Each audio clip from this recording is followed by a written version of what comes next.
Pregnant सौतन ने निकलवाया गंवार बहू को घर की दहलीज से। पड़ोस के शर्मा जी के घर पर आज बेबी शावर का फंक्शन चल रहा होता है। घर रंग बिरंगे फूलों और लाइट से सजा हुआ होता है। ढोलक की आवाज और औरतें गाना गा रही होती है। कुछ हंस रही होती हैं, कुछ अपनी बहुओं की तारीफ कर रही होती हैं। इसी बीच सजी हुई कुर्सी पर प्रेग्नेंट बहू बैठी होती है। वहीं एक कोने में कमला देवी भी बैठी होती हैं। चेहरे पर हल्की मुस्कान, लेकिन आंखों में छुपा हुआ दर्द साफ दिख रहा होता है।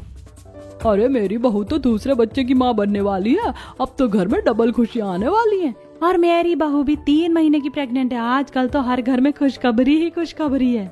ये सब सुनकर कमला हल्की सी मुस्कान लेती है, लेकिन अंदर ही अंदर बेचैन होने लगती है। अरे कमला जी, यहाँ तो लगभग सारी औरतें दादी बन गई, आप कब बनेंगी? ये सुनते ही आसपास बैठी औरतें एक दूसरे की तरफ देखने लगती हैं।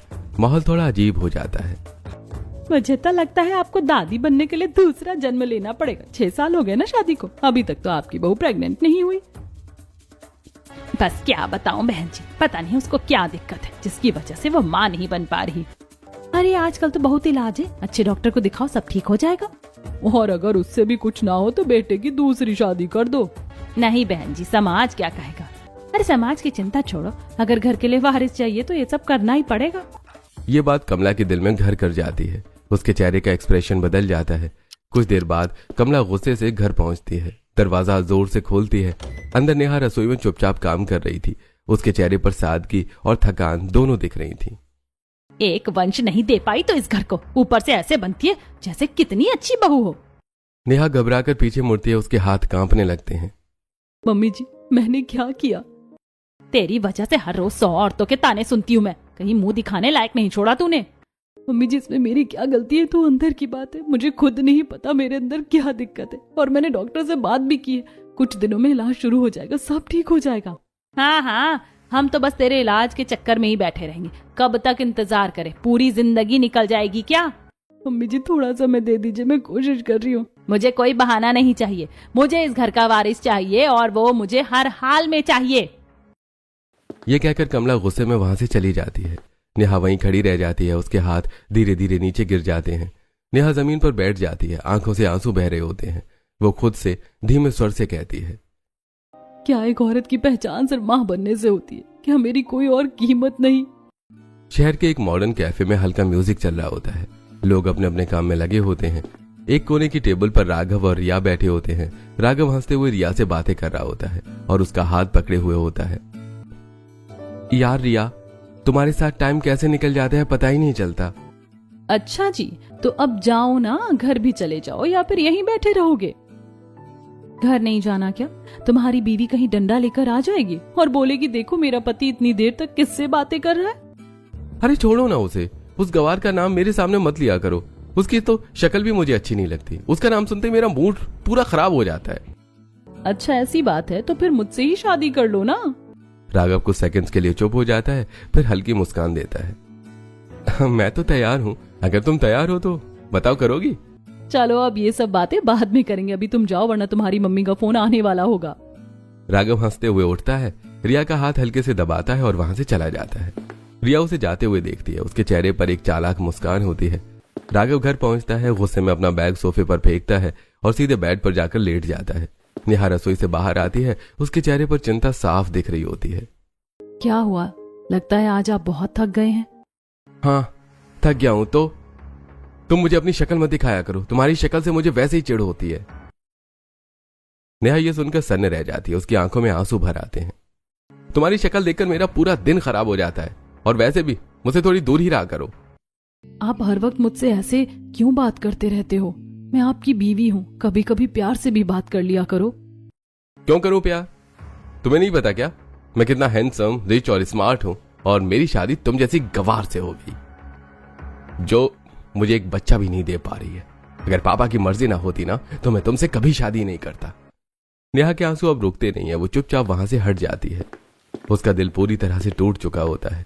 दूसरी तरफ रिया अपने दोस्तों के साथ एक कैफे में बैठी होती है। सब हंस हंस कर बातें कर रही होती हैं। यार रिया, तू रोज अलग अलग लड़कों के साथ घूमती रहती है, तुझे किसी से अटैचमेंट नहीं होती क्या? और जब ये लोग तुझसे बात करना बंद कर देते हैं तो तुझे बुरा नहीं लगता? कभी कोई तुझे छोड़कर चला जाए तो? अरे क्या हर्ट। और वैसे भी आजकल का जमाना है, डेटिंग लाइफ से ही सब कुछ होता है। आजकल तो ये एक अलग ही बिजनेस बन गया है। बिजनेस मतलब क्या? रहने दो, तुम्हें कुछ नहीं समझ में आएगा। मेरी अपनी अलग स्ट्रैटेजीज हैं। रिया की आंखों में चालाकी साफ झलक रही थी। उसे न प्यार से मतलब है न रिश्तों से, उसका निशाना सिर्फ पैसा और फायदा है। अगली सुबह का घर का हॉल साफ सुथरा और शांत होता है। नेहा रसोई में काम कर रही होती है, तभी दरवाजे की घंटी बजती है। नेहा दरवाजा खोलती है, सामने राघव खड़ा होता है और उसके साथ रिया। मम्मी, ये रिया है, मेरे ऑफिस की कलीग। नमस्ते आंटी। राघव और रिया एक दूसरे की तरफ देखकर मुस्कुराते हैं। राघव हल्के से उसका हाथ पकड़कर अंदर लाता है। दोनों की आंखों में एक अलग ही चमक होती है जो साफ बता रही होती है कि रिश्ता सिर्फ ऑफिस तक सीमित नहीं है। नमस्ते बेटा, आओ बैठो। कमला की नजरें बार बार उनकी आंखों और आंखों के इशारों पर जाती है और उसके चेहरे पर हल्की सी चालाक मुस्कान आ जाती है। मुझे तो पहले से ही पता था मेरा बेटा किसी और से प्यार करता है, लेकिन इसके पापा ने कभी मेरी बात नहीं मानी और इस नेहा को हमारे सिर पर बैठा दिया। रिया के साथ तो यह कितना खुश लग रहा है, क्या पता यही लड़की हमारे घर को वारिस दे दे। नेहा ये सब चुपचाप देख रही होती है। उसकी आंखों में दर्द साफ दिख रहा होता है, लेकिन वो कुछ नहीं कहती। रात को घर का हॉल शांत होता है। कमला और प्रीतम जी कमरे में बैठे होते हैं। आज आपने देखा राघव रिया के साथ कितना खुश था। इतना खुश तो मैंने उसे नेहा के साथ कभी नहीं देखा। तुम अपने बेटे की गलत हरकतों को बढ़ावा मत दो, ये बहुत गलत बात है। घर में उसकी बीवी है, उसे उसी पर ध्यान देना चाहिए, न कि बाहर की लड़कियों पर। हाँ, हमें भी पता है आपकी बहू कितनी भली है। 6 साल में एक बच्चा तो नहीं दे पाई इस घर को, ना ही इस परिवार की पीढ़ी आगे बढ़ा पाई। बस चुप रहो कमला। प्रीतम जी का गुस्सा साफ दिख रहा होता है। ये जो भी हो रहा है ना, ये सब तुम्हारी वजह से हो रहा है। हर वक्त राघव को उकसाती रहती हो। अगर तुम उसे समझाती तो वो समझ जाता, लेकिन जब माँ ही उसे गलत सिखाएगी तो बेटा भी वैसा ही बनेगा। हाँ, आपको तो हम दोनों ही गलत लगते हैं। वो नेहा ही आपके लिए सबसे अच्छी है। दोनों के बीच दूरी और बढ़ जाती है। घर का माहौल और ज्यादा खराब हो जाता है। अगले दिन एक 5 स्टार होटल में बिजनेस मीटिंग चल रही होती है। राघव सूट बूट में कॉन्फिडेंस के साथ बैठा होता है। उसके आसपास कई लोग होते हैं और कुछ लड़कियां भी दूर खड़ी होकर उसे देख रही होती हैं। यार, ये राघव कितना हैंडसम है। और सिर्फ हैंडसम ही नहीं, बहुत अमीर भी है। एक स्माइल दे देना तो लाइफ सेट हो जाए। राघव अपनी मीटिंग में बिजी होता है, लेकिन उसकी नजरें बार बार सामने बैठे रिया पर जा रही होती हैं। रिया भी उसे देख रही होती है। दोनों के बीच आंखों ही आंखों में बातें हो रही होती हैं। मीटिंग खत्म होते ही राघव सीधे रिया के पास जाता है। क्यों देख रही थी मुझे? मैं जानती हूँ कितनी सारी लड़कियां तुम्हारे इर्द गिर्द घूमती रहती हैं, लेकिन मैं हमेशा तुम्हारे दिल के सबसे करीब रहूंगी। हाँ बेबी, तुम तो हमेशा मेरी जान ही रहोगी। जब मैं अपनी बीवी को भाव नहीं देता और तुम्हें इतनी रिस्पेक्ट देता हूँ, तो सोच लो तुम मेरे लिए कितनी स्पेशल हो। रिया हल्की सी मुस्कान देती है, लेकिन उसकी आंखों में प्यार नहीं, सिर्फ लालच और चालाकी दिख रही होती है। शाम को सड़क पर हल्की हल्की लाइट्स जल चुकी होती हैं। राघव अपनी कार चला रहा होता है और बगल में रिया बैठी होती है। दोनों म्यूजिक सुनते हुए लॉन्ग ड्राइव का मजा ले रहे होते हैं। राघव, चलो ना, आज होटल चलते हैं। मैं लॉन्ग ड्राइव से बोर हो गई हूँ, वहीं जाकर मजे करेंगे। जैसा तुम कहो बेबी, चलो होटल चलते हैं। कुछ ही देर में दोनों एक साथ होटल पहुंच जाते हैं। कमरे में जाते ही दोनों एक दूसरे के करीब आने लगते हैं। उनके बीच की नजदीकियां साफ दिख रही होती हैं। यह वही पल होता है जहां रिया अपनी चाल को और मजबूत कर रही होती है और राघव पूरी तरह उसके जाल में फंसता जा रहा था। कुछ दिन बीत जाते हैं। एक दिन राघव और रिया फिर मिलते हैं। रिया का चेहरा इस बार थोड़ा गंभीर होता है। राघव, मैं प्रेग्नेंट हूँ, ये तुम्हारा बच्चा है। यह सुनते ही राघव के चेहरे पर पहले हैरानी और फिर अचानक खुशी आ जाती है। क्या, मेरा बच्चा? सच में रिया? जो खुशखबरी मुझे आज तक मेरी बीवी नहीं दे पाई, वो तुम दे रही हो। क्या सच में ये मेरा बच्चा है? हाँ, ये तुम्हारा ही बच्चा है। तुम्हें क्या लगता है मैं इतनी कैरेक्टरलेस लड़की हूँ? नहीं नहीं बेबी, मुझे तुम पर पूरा भरोसा है। तो अब अपने घर वालों से बात कर लो। बच्चा तुम्हारा है तो शादी तो करनी पड़ेगी। हाँ, कुछ तो करना ही पड़ेगा। अगले दिन राघव रिया को लेकर घर पहुंचता है। रिया ने अपने पेट पर हाथ रखा होता है। वो सच में प्रेग्नेंट होती है। नेहा, कमला और प्रीतम जी हॉल में मौजूद होते हैं। मैं राघव के बच्चे की माँ बनने वाली हूँ। यह सुनते ही घर में सन्नाटा छा जाता है। क्या रिया सच में? हाँ मम्मी, ये सच है। कमला के चेहरे पर खुशी साफ दिख रही होती है, जैसे उसकी सबसे बड़ी इच्छा पूरी हो गई हो। राघव, तुझे बिल्कुल भी शर्म नहीं रही क्या? घर में तेरी बीवी है और तू बाहर ऐसी गंदी हरकतें कर रहा है। पापा, मेरी गलती नहीं है, और जिस दिन मेरी शादी हुई थी मैंने उसी दिन आपको मना किया था कि मैं नेहा को कभी एक्सेप्ट नहीं करूंगा। नेहा और राघव का गृह प्रवेश हो रहा होता है। पूरा परिवार मौजूद होता है। मेरा इस लड़की से कोई लेना देना नहीं है। ना मैं इसे पसंद करता हूं और ना ही मैं इसे कभी अपनी पत्नी मानूंगा। नेहा की आंखों में उसी दिन आंसू आ जाते हैं और सब चुप रह जाते हैं। नेहा ये सब सुनकर पूरी तरह टूट जाती है, उसकी आंखों से आंसू बहने लगते हैं। अरे आप क्यों परेशान हो रहे हैं, दोनों बच्चों की शादी कर देते हैं। वैसे भी ये दोनों कई सालों से एक दूसरे को जानते हैं और इसके बहाने हमारे घर में वारिस भी आ जाएगा। तुम पागल हो गई हो क्या कमला? शर्म नहीं आती एक औरत होकर दूसरी औरत का घर बर्बाद कर रही हो? मैं क्यों खराब कर रही हूँ उसकी जिंदगी? जब वो इस घर को वारिस नहीं दे सकती तो कुछ तो करना ही पड़ेगा। उसके इंतजार में पूरी जिंदगी थोड़ी बैठ सकते हैं। नेहा रोते हुए कमला के पैरों में गिर जाती है। मम्मी जी प्लीज ऐसा मत करिए, कुछ महीनों में सब ठीक हो जाएगा, इलाज चल रहा है। कुछ महीने करते करते 6 साल हो गए। मुझे नहीं लगता तू कभी ठीक हो पाएगी। तू जैसी है वैसी ही रहेगी। कमला गुस्से में नेहा को धक्का दे देती है। हट जा, मेरे पैरों में गिरने की कोई जरूरत नहीं है। नेहा जमीन पर गिर जाती है, सबके सामने रोती है, लेकिन कोई उसकी मदद नहीं करता। कुछ ही दिनों में राघव और रिया की शादी हो जाती है। घर में फिर से सजावट होती है, लेकिन इस बार खुशी अधूरी होती है। रिया दुल्हन बनकर घर में प्रवेश करती है। कमला आरती उतारती है, मुस्कुराती है और दूसरी तरफ नेहा एक कोने में खड़ी होती है। उसकी आंखों में आंसू होते हैं और दिल पूरी तरह टूट चुका होता है। रिया के घर में आते ही पूरा माहौल बदल जाता है। हॉल में हर किसी का ध्यान सिर्फ उसी पर होता है। कमला उसकी हर छोटी बड़ी जरूरत का ख्याल रख रही होती है। राघव उसकी हर बात पर मुस्कुरा रहा होता है। बस एक इंसान है जो शांत बैठा सब देख रहा है, प्रीतम जी।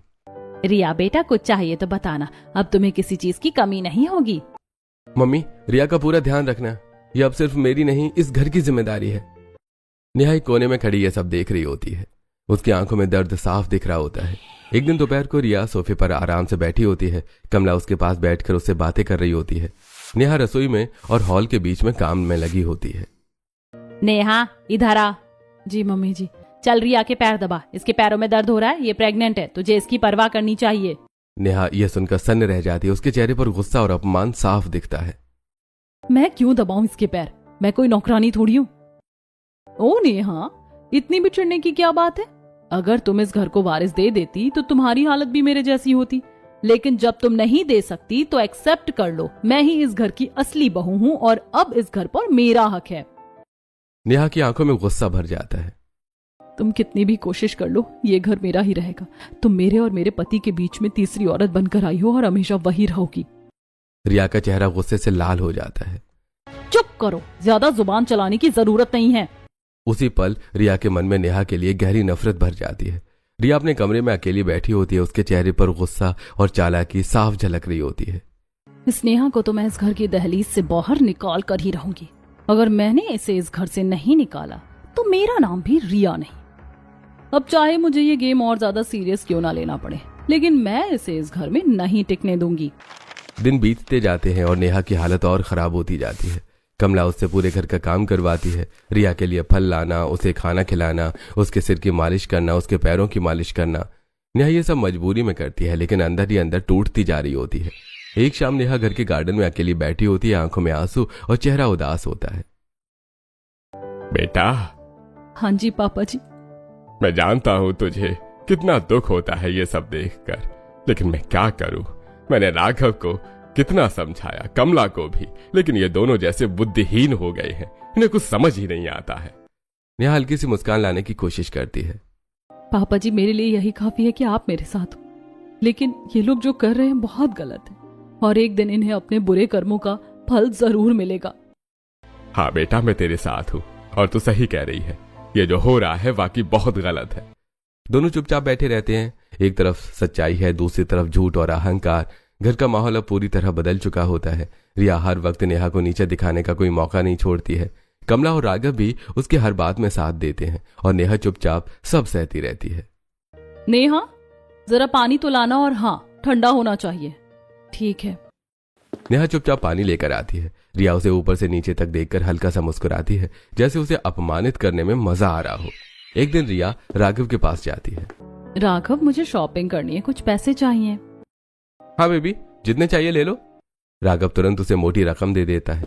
रिया खुशी खुशी चली जाती है। थोड़ी देर बाद नेहा हिम्मत करके राघव के पास आती है। राघव, मुझे कुछ पैसे चाहिए थे, घर के कुछ सामान के लिए। मेरे पास फालतू पैसे नहीं है, जो चाहिए मम्मी से मांग लो। नेहा चुप हो जाती है। उसकी आंखों में आंसू आ जाते हैं, लेकिन वो कुछ नहीं कहती। रिया बाहर जाकर खुलकर शॉपिंग करती है। महंगे महंगे ब्रांडेड कपड़े, ज्वेलरी, बैग्स लेकर आती है, लेकिन उसका व्यवहार कभी कभी अजीब लगने लगता है। वो हर वक्त फोन पर किसी न किसी से बात करती रहती है, छुप छुप कर मुस्कुराती है। एक दिन रिया अपने दोस्तों के साथ कैफे में बैठी होती है। सब हंसते बोलते बातें कर रहे होते हैं। और बता, तेरा नया शिकार कैसा चल रहा है? नया शिकार तो बहुत अच्छे से मेरे जाल में फंस गया है। अब तो मेरी और उसकी शादी भी हो चुकी है। अब देखते हैं ये रिश्ता कितने दिन तक चलता है। तुझे बिल्कुल भी डर नहीं लगता? अगर किसी दिन तुझे किसी ने पकड़ लिया तो? पकड़ लिया तो पकड़ लेने दो, मैं किसी से डरती थोड़ी ना हूँ। रिया की बातों में साफ झलकता है कि उसके लिए यह रिश्ता सिर्फ एक खेल है। घर में एक दिन दोनों रिया और नेहा आमने सामने खड़ी होती हैं। नेहा, पता चल रही है ना तुम्हारी औकात इस घर में क्या है? औकात तो तुम्हें मैं बताऊंगी, तुम बस देखती रहो। तुम इस घर की दहलीज पर ज्यादा दिन टिकने वाली नहीं हो। मैं एक दिन तुम्हें इस घर से बाहर निकाल दूंगी। निकाल कर दिखाना, मैं भी देखना चाहती हूँ तुम्हारी हिम्मत। मैं इस घर की पहली बहू हूँ और पापा जी मुझे सपोर्ट करते हैं। वो कभी मुझे इस घर से जाने नहीं देंगे। ठीक है, मैं तुम्हें चैलेंज देती हूँ। बहुत जल्द तुम्हें पता चल जाएगा कि कौन तुम्हारे साथ है और कौन नहीं। कुछ दिन बाद कमला पड़ोस की औरतों के बीच बैठी होती है। रिया भी उसके साथ होती है। उसके पेट पर हाथ रखा होता है।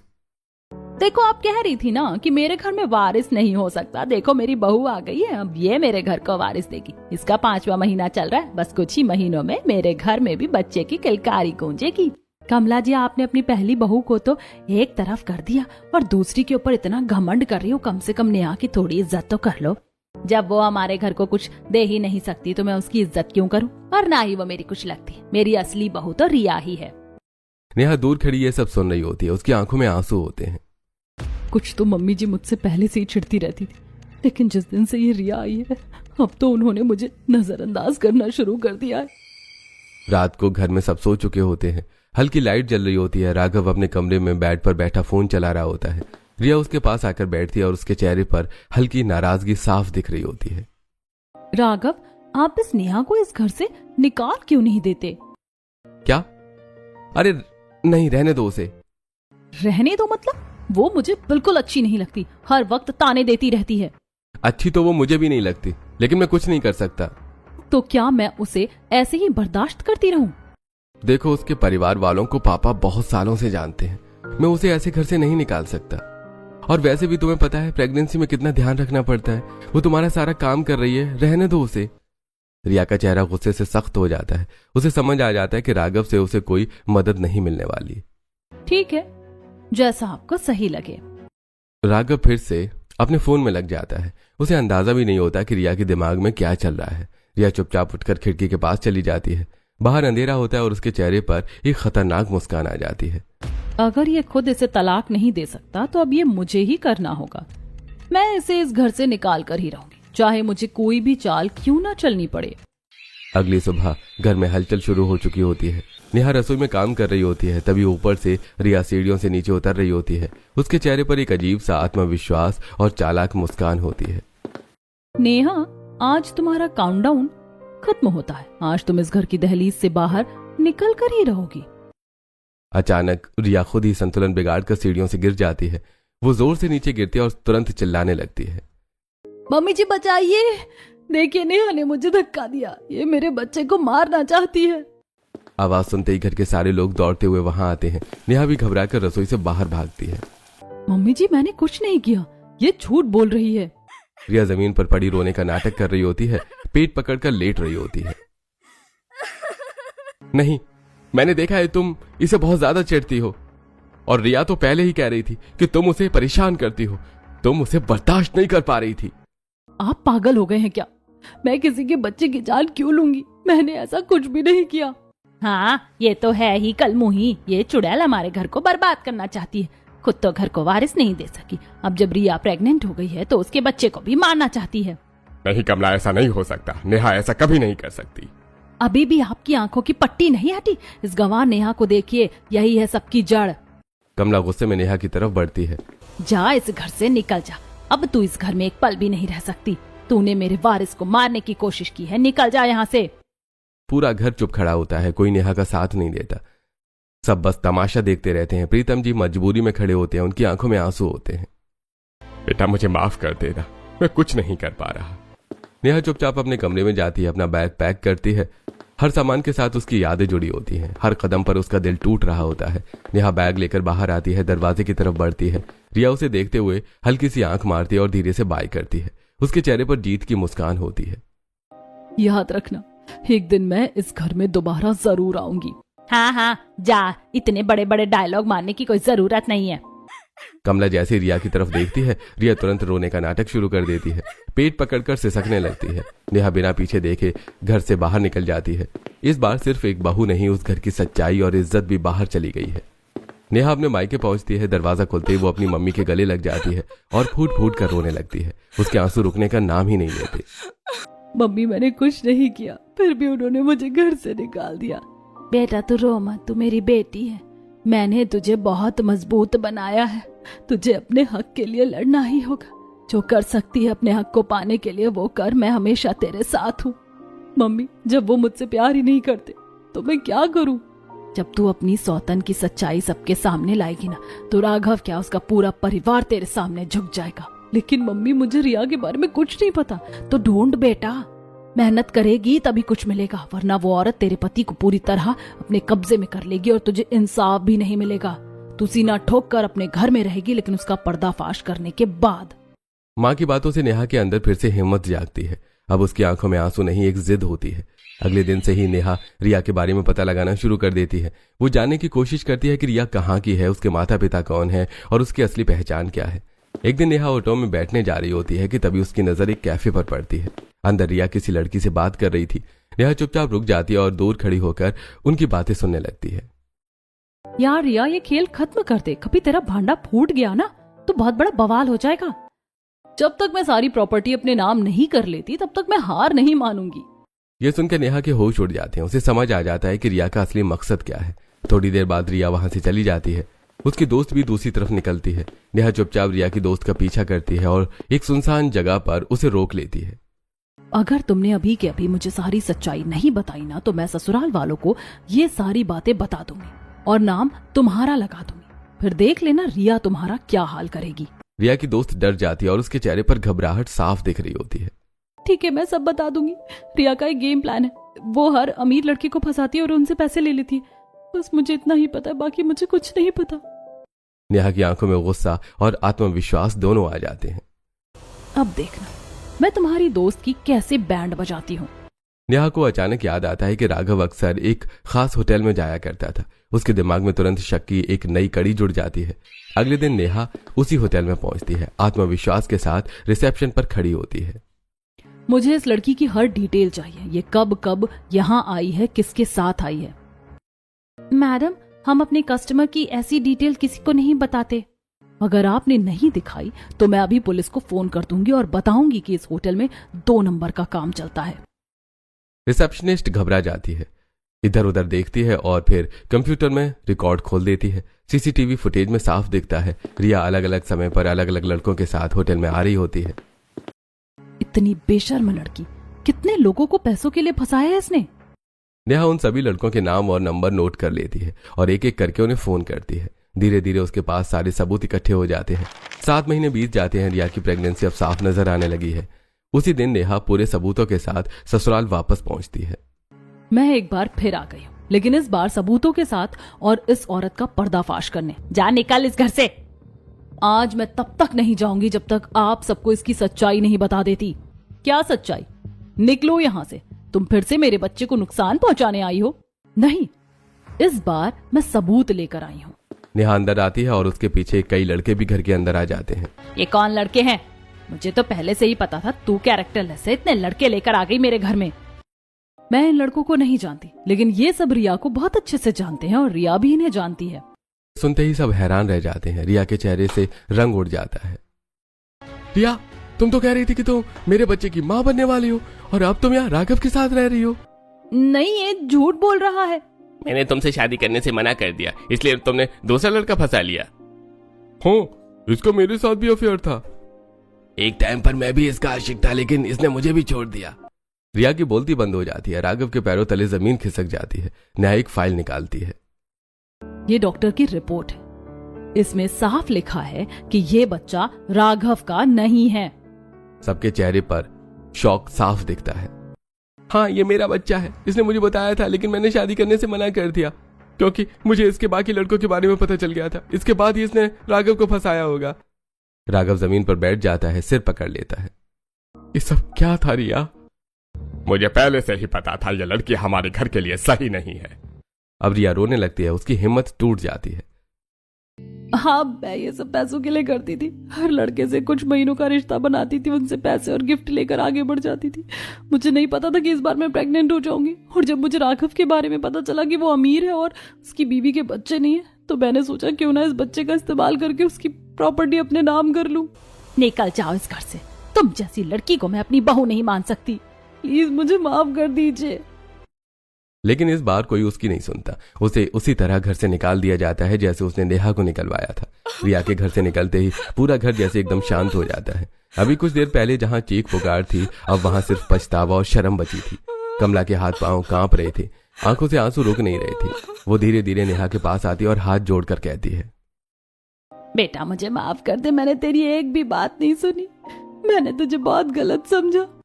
राघव भी पूरी तरह टूट चुका होता है। वो नेहा के पैरों में गिर जाता है।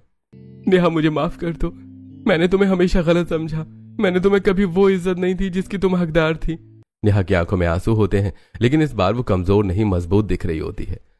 जब मैं आप लोगों को समझाने की कोशिश कर रही थी, जब मैं इतनी मेहनत कर रही थी इस रिश्ते को बचाने के लिए, तब आपने मेरी एक भी बात नहीं सुनी। नेहा बिना कुछ बोले अपने कमरे में चली जाती है। कमरे में हर चीज उसकी यादों से भरी होती है। वो अपना सामान, अपने कपड़े, अपनी छोटी छोटी चीजें सब एक सूटकेस में पैक करने लगती है। नेहा सूटकेस लेकर बाहर आती है। कमला और राघव दोनों उसे रोकने के लिए आगे बढ़ते हैं। बेटा तू कहाँ जा रही? कहीं मत जा, यहीं रह जा। नेहा तुम कहीं नहीं जा रही हो। मैं तुम्हारे आगे हाथ जोड़ता हूँ, तुम्हारे पैरों में पड़ता हूँ। बस मुझे एक मौका दे दो, मैं सब ठीक कर दूंगा। नेहा कुछ पल के लिए रुकती है और फिर धीरे से उनकी तरफ देखती है। एक रिश्ता प्यार से चलता है और इस रिश्ते में मुझे ना प्यार मिला ना इज्जत, और भरोसा आपने तोड़ ही दिया। तो मैं इस रिश्ते में रहकर क्या करूंगी? अब इस घर में मेरी कोई वैल्यू नहीं बची है। नेहा दरवाजे की तरफ बढ़ने लगती है। नेहा प्लीज मुझे एक और मौका दे दो। अब कुछ नहीं हो सकता, बहुत देर हो चुकी है। जो प्यार था अब वो नफरत में बदल चुका है, और एक नफरत वाले रिश्ते को दोबारा शुरू करने का कोई मतलब नहीं होता। आपने मुझे बहुत नीचे गिराया है और अब मैं इस खोखले रिश्ते को दोबारा नहीं जी सकती। नेहा घर के बाहर निकल जाती है।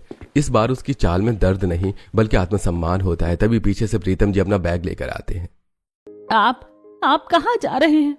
मैं भी इस घर में नहीं रुकूंगा। जिस घर में इंसाफ नहीं होता वहां रहना मेरे लिए भी पाप है। वो नेहा के पास जाते हैं। बेटा मुझे माफ कर देना। उस दिन मैंने तुझ पर भरोसा नहीं किया, ये मेरी सबसे बड़ी गलती थी। इन लोगों ने मेरी आंखों पर धोखे की पट्टी बांध दी थी। नेहा कुछ नहीं कहती, बस हल्की सी नजर झुका देती है। नेहा और प्रीतम जी दोनों गाड़ी में बैठते हैं और उस घर को हमेशा के लिए छोड़ देते हैं। पीछे खड़े राघव और कमला सिर्फ देखते रह जाते हैं। उनके पास सिर्फ पछतावा बचा होता है। कभी कभी सच्चाई जीत जाती है, लेकिन रिश्ते हार जाते हैं। और जहां इज्जत और भरोसा टूट जाए वहां लौटकर जाना खुद के साथ अन्याय होता है। अगर आप नेहा की जगह होते तो क्या आप ऐसे रिश्ते को दूसरा मौका देते, या फिर नेहा ने जो फैसला लिया वो बिल्कुल सही था? कमेंट में जरूर बताइए।